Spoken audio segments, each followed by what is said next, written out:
Well, good morning, everybody. I'm Jan Erickson from Stepping Aside, and welcome to As Above, So Below, a rune and tarot divination for Thursday.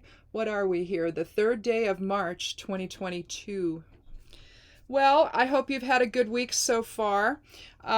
Let's see. I wrote down the runes and the tarot cards from Monday, so I have that to refer to in case there's any synchronicity with Monday here with today's reading. Um, let's see. If this is your first time here, welcome. I hope you'll end up clicking subscribe and coming back and joining our little tarot and rune family here. Um, just a quick for those of you who've never been here before. I just wanted to tell you quickly how I do this. I don't say that very often anymore, but what I do is I'll take a rune from the Elder Futhark bag, and that'll be the as above side of things to start us out, and then I'll discover the rune, the geomancy rune from the 4 elemental runes that I throw down. They go in the order of fire, air, water, and earth to create a rune that looks like a series of dots, basically. That's the below side of things. And then we take at least 3 cards. Sometimes we take more. It just depends on what the cards are. If I feel like I need to take more, sometimes I'll take as many as 5. But usually, if I do take another one, it's just 1.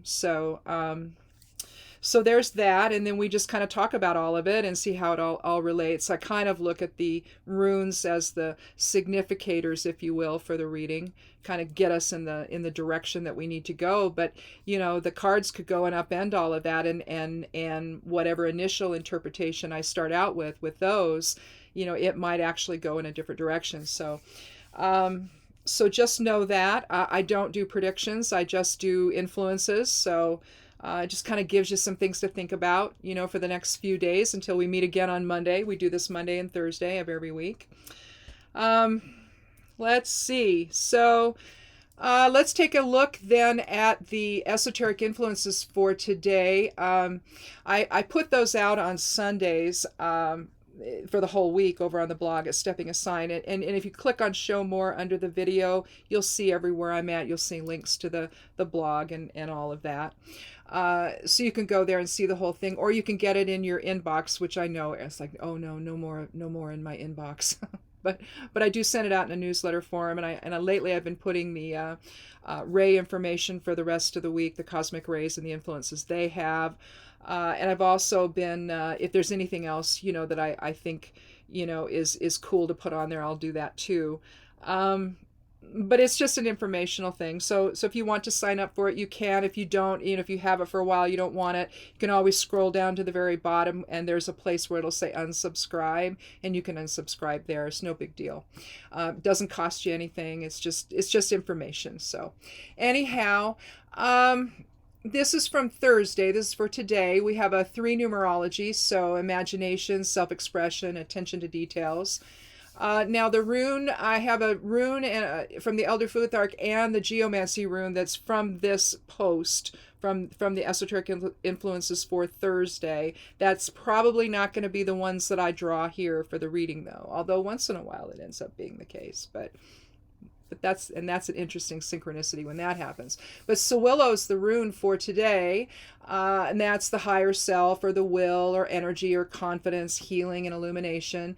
Caput Draconis is the geomancy rune. Now that's the Draconis ones, Caput and Kata, reflect the north and south nodes of the moon respectively. So this reflects the north node, or the dragon's head, or head of the dragon, however you want to say it. It indicates new beginnings. It talks about the future. It's the entrance, the upper kingdom, being on the threshold. So it's that type of energy. The sun's in Pisces. The moon is still in Pisces until it shifts to Aries at 4:53 p.m.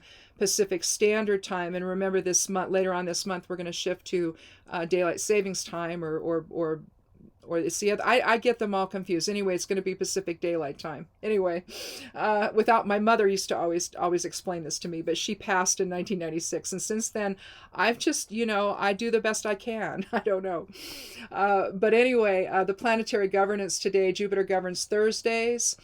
And I hope you you were able to set your intentions for the coming month yesterday, given that it was the new moon. So let's go ahead then and talk about the interpretation then for today. Higher self informs your self-expression and you approach others with confidence and clarity. Caput Draconis, today's geomancy rune, continues this week's theme of new beginnings and an emphasis on future plans. With the sun and the moon for most of the day, and Jupiter as well, the planet that governs Thursday, all in Pisces, expressions of imagination, intuition, and empathy for others are heightened. And with Jupiter also in the 12th house, you take an inner focus today. Respect and support the contributions of others and offer insight if challenges arise. Agree on a framework that is comfortable to everyone and support honesty, integrity within the group process. Let past experience inform the path forward as you pursue a shared goal together today. So let's get rid of this and get that out of my way. Because, I can't remember all of that. I have to read it. Anyway.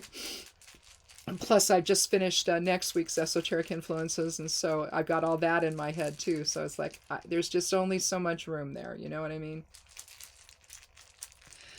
So anyhow, let's go ahead and take the rune from the Elder Futhark bag. Now, how I do that, I put my left hand in there, my receptive hand, and I just allow the runes to fall through my fingers.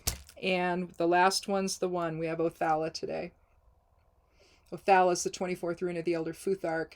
It's really comprised solely of Kenaz in two different formats. You've got Ingus at the top and you've got Gebo at the bottom, but it's all Kenaz, forward and reverse, so the light of spirit expressed outward and inward.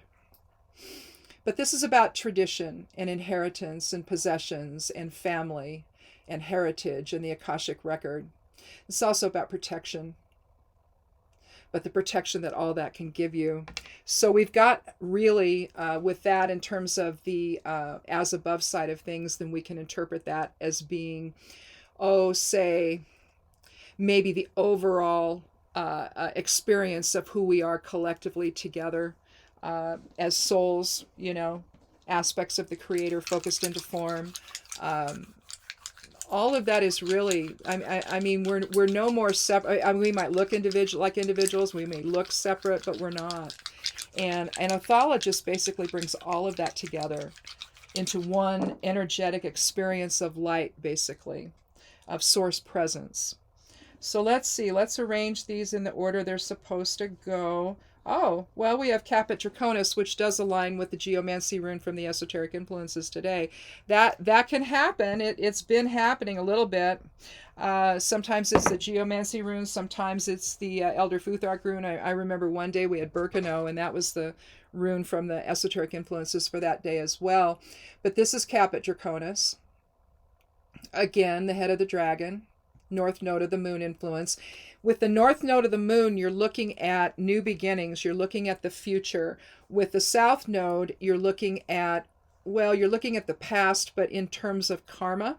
And we don't need to fear karma at all. It kind of got a negative, thing about it, but it's really not. It's about allowing the past to either recognizing the past for what it is or allowing it to influence the present with some knowledge, basically, some awareness that okay, you've been here before, so what are you going to do this time? That's really what, at least how I see karma. I don't see it as, I see it as something I see it as informative, right? Reminding us of what we need to be, of the learning that and the knowledge we've gained. Let's apply that now. So to the current situation, that's how I see karma. But anyway, let me move my keyboard out of the way here so I've got a table to work on. Now I've already gone and shuffled the deck a bit here already. I did a reading yesterday that involved all court cards. It was a 6-card reading, so there were 5 court cards and the Hermit. So it's like the Hermit is standing above it all and watching the conversation. And, nobody's really talking to each other, but at the same time, a lot of people are talking, so it didn't seem like there was really any meeting of the minds, and it really was up to the Hermit to make sense of all of it. So anyway, that was kind of an interesting thing. I just started laying cards down. I'm like, oh boy, look at that. Court cards are so much fun. No, they're not. Well, I mean, they're useful in that they can either indicate people, they can indicate a conversation. If there's more than one court card, they can indicate a conversation between those folks that they represent. But they also, have a general meaning, that applies irrespective of, who's sitting on that card. So, so a queen would be an older woman in authority, so that kind of thing. So, okay, well, this is an interesting reading. We're going to start out with the Tower, move on to the Nine of Swords, and then end with the Seven of Cups. But realistically, yeah, I mean, the Tower can be related to Caput Draconis, and also to Phthala in the standpoint of remembering who we are. But we're blowing the lid off something today. I typically look at that as perception, that maybe we've been thinking about things in a way that really isn't accurate, maybe, or isn't at least, or if it's accurate, it's not really serving us. Maybe there's another way to see things. And so here we see two people falling to their, well, we don't know that they're falling to their death, really. We just know that they're falling. We see lightning coming in and striking the top of the tower. They're jumping off to safety. Collectively, this could have something to do with the war in Ukraine or the invasion of Ukraine. There's, you have to choose your words carefully, I think, about all that. They didn't ask for this, and it's just happening to them. It's not fair. But here, this is the 16th card of the major arcana. 16 is going to reduce to 7, and 16, 6 and 1, 7. So you're looking at a card of balance, really. And if you look at this, it kind of resembles pictorially the scales, with this the center point, and in each person as the pan. This could be the masculine side of self with the red, and this could be the feminine side of self with the blue. So you could look at this in terms of bringing polarity into balance too. I mean, there's a lot of ways to look at this card. But the masculine side would be the projective side of self, the pushier side, the more assertive side, and the receptive side would be the more passive side or receptive side. You could also look at this in terms of ego versus spirit. That'd be another way to look at it. A little more esoteric meaning to it than probably the traditional tarot readings. This is transformation, a shift somehow, but a major one, So if we can start with it, I guess, thinking about it in terms of a shift in perception, maybe about how we see the collective with Phthala, because that's definitely talking about the collective, the higher vibrational awareness of what that is, the soul awareness of what we really are to one another. You're looking at the world coming together against Russia, for example, and in support of Ukraine. So you could look at whatever the perceptions were initially, that's all changed, and people are forming this cohesive unity surrounding a greater purpose. That's kind of what Phthala is, really. And understanding that we're part of that collective. You can, of course, bring that down into your own personal life, where, however it applies there, if there's some issues in family or friendships or what have you, maybe you can see it from a different perspective. And understand that maybe there's just a process going on here of awakening for people, and if there are people that are being divisive or whatever in your family, maybe they just need to awaken to what the real truth is. You have unless somebody's being divisive or catalytic because there it needs to be, because there's been a lot of self-deception in families or whatnot, or amongst a group of friends, maybe somebody's coming in and blowing the lid off of it today and saying, hey, here's some truth you need to be paying attention to. So it could go either way, really, but there just seems to be so much divisiveness right now, so much either orness about things, that maybe especially what's going on collectively that we're all paying attention to it's giving us, and I said this the last reading, this is giving us a window into something greater than just what's going on, at least in terms of ascension of spirituality. And I don't think that ascension necessarily happens because the body dies and your spirit goes and does something else. I think that ascension is metaphorical, it's spiritual base, and it can be expressed in form as well. And so I think that we are ascending, we're being given opportunities to ascend to a new way of seeing things from a standpoint of spirit versus a standpoint of ego. Maybe. So that's a lot about the tower, but I think it does really portend new beginnings. I think that it shifts our perception into something greater, perhaps, hopefully, and not devolving further into ego.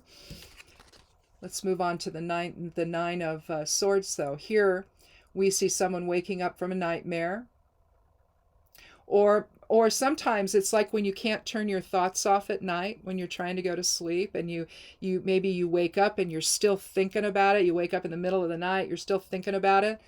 But traditionally this is about a nightmare, waking up from a nightmare. But can we not say that that's happening here, maybe?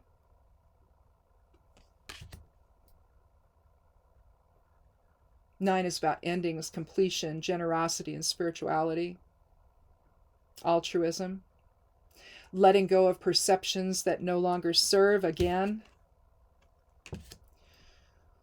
you see everything is in order here. You look at the quilt, everything is in order there. That's very ordered, very structured. Getting things in other words, there's a feeling that even though he's holding his head, it's like he's finally awakening to the truth of something, and he's getting things in order. He's putting it all into perspective.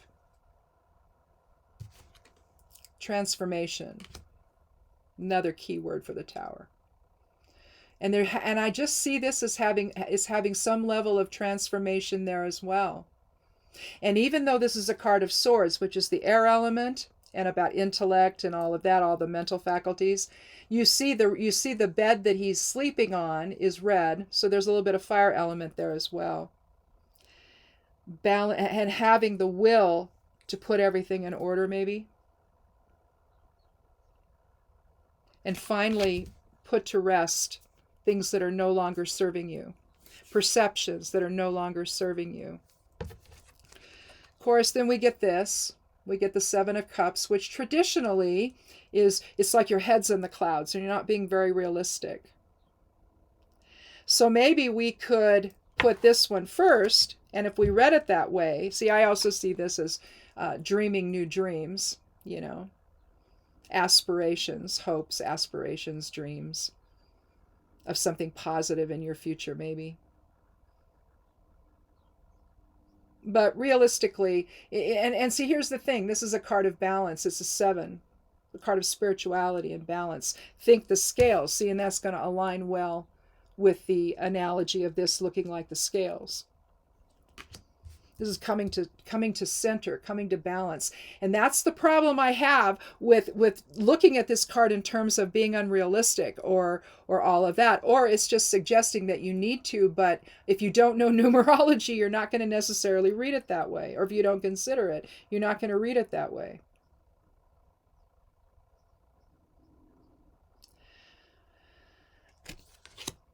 But if we take it from there, we could put that first. If we look at it that way, that maybe we were emotionally involved. Cups is the emotions. Maybe we were emotionally involved in something that led us to perceptions that no longer work. So we could start with this one. And then they would be numerically, anyway, in order. So we could start with this one and say perhaps we were being unrealistic and it was emotion based. In other words, maybe we're drawn to causes or something that really aren't based in truth. That there's a lot of that going on right now, where these groups are being manipulated, at least in my opinion, by outside influences, and they are taking whatever the belief structure is of that group as gospel when it's actually a bunch of garbage that's been imposed on them and they don't realize it. They take things that they're concerned about, and then they magnify them and turn them into this story that really doesn't reflect reality. But then you have this whole group of people, believing in it and acting upon it. And pretty soon there's consequences to that. And then you're left standing there going, well, how did I get here? It's because there's somebody out there that's doing some really, really disgusting manipulation of people right now. And it's not right. It's not right at all. And so maybe you wake up from the nightmare of that. Because here's the thing in tarot, you can move your cards around, make it make some sense. I think that this probably makes the most sense. Instead of reading it as it comes, you can do that. But I think that if you want to read it in terms of a first this, then this, then this, to show some kind of progression, then maybe you have to move the cards around a little bit. And I think here, if we do that, once we realize and we put our perceptions in order and we understand and we're ready to let go of things that are just not working, right? Getting out of the nightmare, then we're ready to transform. We're ready for something new to happen. We're ready to look at things in a new way. And the runes today would suggest that with Phthala in particular, well, the Kappa Draconis is going to bring in the idea of something new affecting the future. But Phthala tells us that we are beings of light. We are essentially one energy that may look different, may look individual, but we're not. We're still part of the same creator. And if the creator is all that is, and we are all aspects of the creator, then this any separation, any individuation is illusory. It's not real. It's just a projection of consciousness. And so we can make that projection look any way we want to. And as soon as we start to awaken to the truth that we are all one, that we're all part of the same creator, that we're just aspects of the creator having our own, little experiences that we bring back together as part of the Akashic record that that Phthala talks about, then we understand that we're all just doing our part to allow that whole spiritual experience to grow and awaken. And it's like we've been in this, it's like either we were kept in the lower vibration, or that's where we just begin and we grow and grow and grow and grow. But we don't grow apart. We need to grow together, right? And again, we're seeing this played out on the world stage right now, where people are coming together and helping a country that's being invaded. I wish we could do more than what we're doing, but that's right now, this is what's happening. And it's kind of interesting in this 2022 year, we've got the 22 as part of that, or you can look at it as 222, which is an angel number. But if you look at just the 22, that's the cosmic builder. That's a master number. That's profound soul level change and manifestation. And isn't that really what's happening right now? So if you extrapolate that down into each individual's life, then basically what you're saying is that we have the potential right now to change so much about who we are, how we interact with others. The divisions that have been there, that have been so intense, can just, fall away as we put everything in order and we let go of things that are not realistic and are simply part of the imagination of someone else who's imposed that upon people,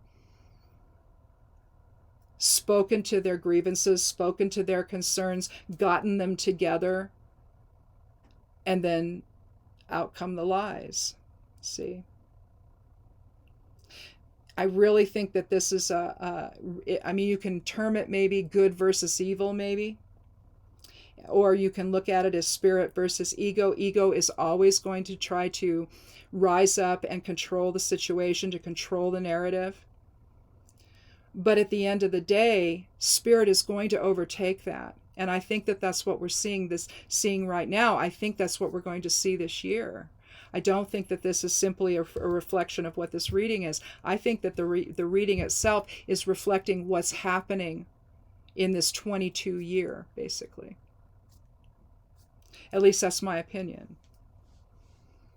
But, I kind of see things from that way, I guess. I don't know. But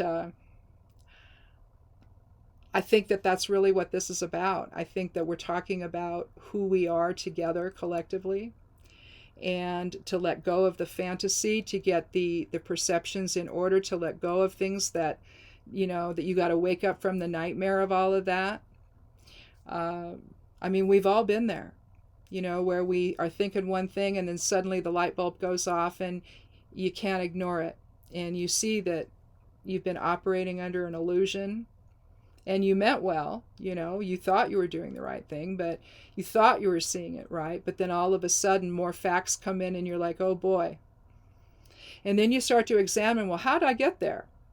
Did I just come up with that on my own, or did someone say it? And it sounded right, so I started listening. And I suspect for a lot of people, that's really what happened. I don't think people came up with it on their own. I think it was imposed. And it was imposed over and over and over and over again. And that's brainwashing. That's mind control from someone else. And they take advantage of people, you see.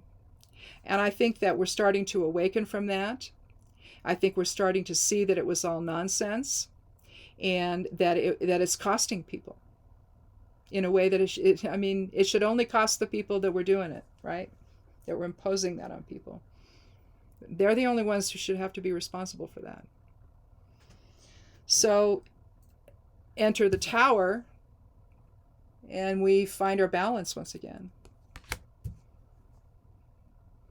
We start looking at things from a more truthful perspective.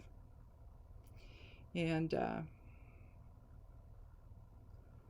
I think that I think at the end of the day, we come back together in harmony and in shared purpose, shared direction. Doesn't mean we won't argue about stuff. We will. That's okay. But we know that we're part of one family. And I think that awareness is bending toward that right now. And that's a good thing. So anyhow, that's it. That's all I got. I was sitting here yesterday, and I thought my husband was on the roof. He's been doing some pruning, and I thought that he was pruning a tree but he'd already done that, I guess. And you know what it was? It wasn't him. It was the geese pair that come and make their nest on our dock. Yeah, they're here. I don't think that she started building the nest yet, but because she has to rebuild it every year. My husband put some hay out there for her on the dock, but it was actually them. I went outside, to go and say, "What are you doing up there? You didn't tell me you were going up there. I need to know." And it wasn't him. It was the geese. I went outside. I'm looking up. I can't find him. And I walked and I saw them up there. I'm like, oh my God. So anyway, they were up there looking around. So that was fun. I was in here writing, and I'm working on another book. So I was doing some of that, and I was also working on the posts for next week. And I guess the geese decided to take a walk on top of my house. So. They're very heavy when they walk. Well, they're big birds. They're Canadian geese. So anyway, it was interesting. So anyway, pray for Ukraine, and we'll talk again Monday. Have a good weekend, and be good to yourself. Be good to one another, and blessed be.